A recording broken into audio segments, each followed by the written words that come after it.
The trial of Daniel Hayes, when the judge said guilty, the entire courtroom froze. Not because of the verdict, but because of the smile on the lawyer's face. No one smiled in this courtroom. Not after what had happened, but Ethan Cole, the young defense lawyer, did. A quiet, knowing smile. As if he had just witnessed something no one else could see. The victim's mother gasped. The cameras clicked, and the accused, Daniel Hayes, just stared at the floor, shaking his head in disbelief. The crime? The murder of his wife, Claire, a woman everyone described as kind, soft-spoken, and loyal. The courtroom smelled of paper, coffee, and fear.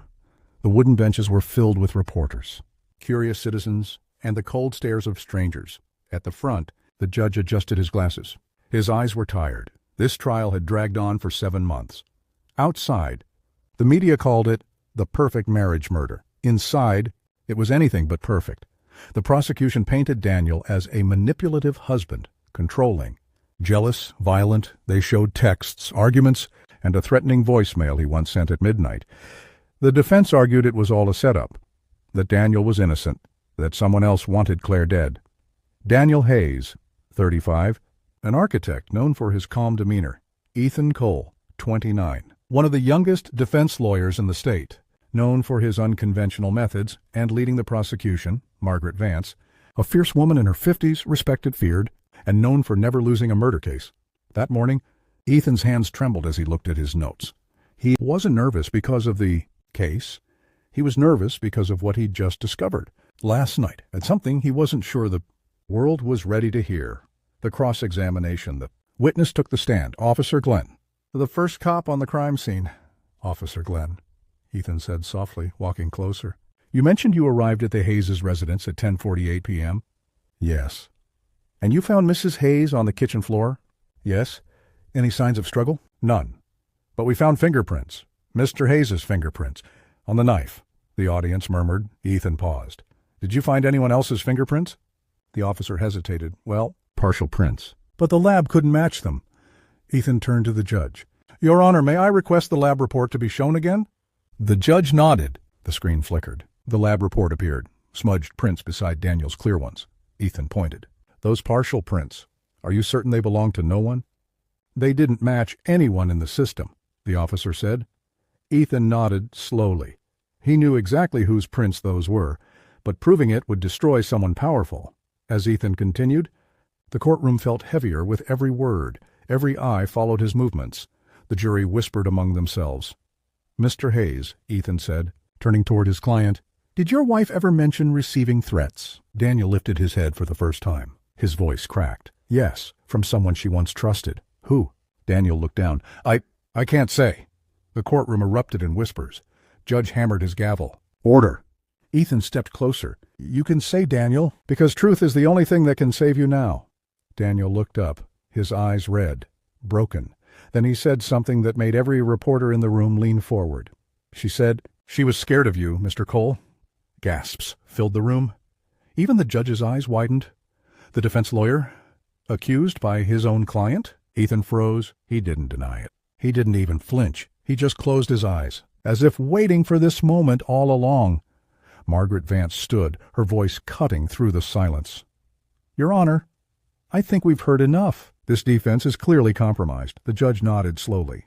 Mr. Cole, do you wish to respond? Ethan opened his briefcase. Inside was a small envelope. Unmarked, sealed, and slightly torn at the corner. He placed it on the desk. Before this trial began, Ethan said softly, someone sent me this. No return address, no name. Just a USB drive inside. The audience leaned forward. I thought it was another threat, until I saw what was on it. He took a deep breath. Your Honor, with your permission, I'd like to submit this as new evidence. The screen lit up. The courtroom went silent. It was a video, security footage from Claire's home. Timestamp, the night she died. In the footage, Claire was alive, arguing with someone off-screen. Her voice trembled. You said it was just one payment. I can't do this anymore. Then a man's voice, deep, familiar, replied, if you open your mouth, we both go down.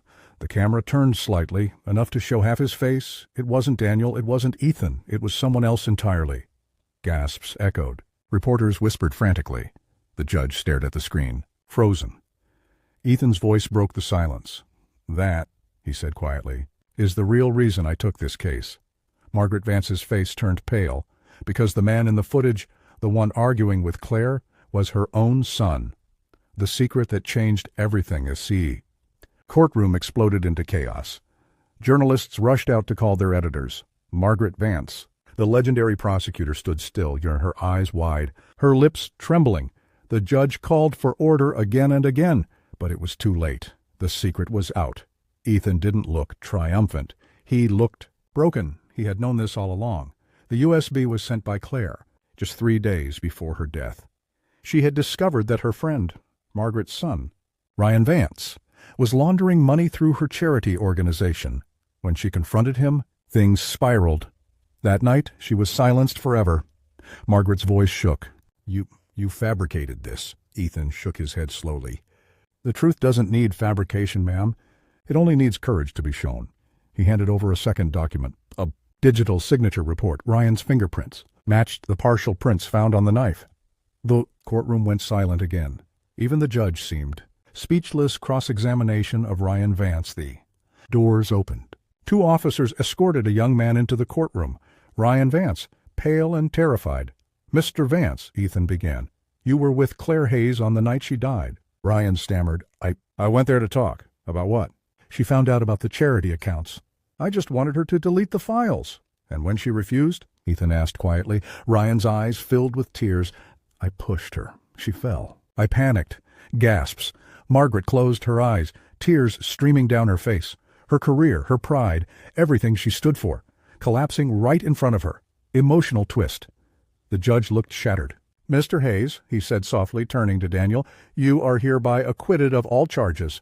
Daniel's knees buckled. He couldn't stand. He looked at Ethan, whispering, Why would you defend me, knowing she feared you?" Ethan's eyes glistened. "Because she didn't fear me," he said quietly. "She feared what I might uncover." He placed his hand over the envelope again.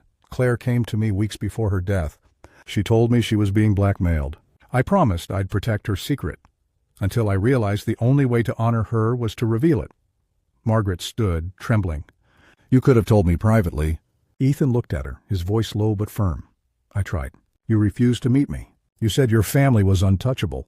Tears ran down her face as Ryan whispered, "Mom, I'm sorry." The judge banged his gavel. "Court will recess. Officer, take the witness into custody." As the courtroom emptied, Ethan stayed behind, staring at the empty witness stand. The truth had set one man free and destroyed another family. Daniel walked up to him. "You saved my life." "But at what cost?" Ethan smiled weakly. "Justice isn't always fair, Daniel. Sometimes it's just necessary." The lights dimmed. The reporters outside shouted questions. Margaret walked out, head bowed, her career in ruins. And Ethan stepped into the rain, whispering to himself, "The truth always finds its way, even if it destroys everything along the way." A faint rumble of thunder echoed, like the gavel of fate. As he walked away, a black car pulled up beside him. The window rolled down. A voice said, "Mr. Cole, we need to talk about another case." "One that involves you?" Ethan stopped, staring at the car. The screen faded to black. "Justice doesn't always heal. Sometimes it breaks what's left, but truth,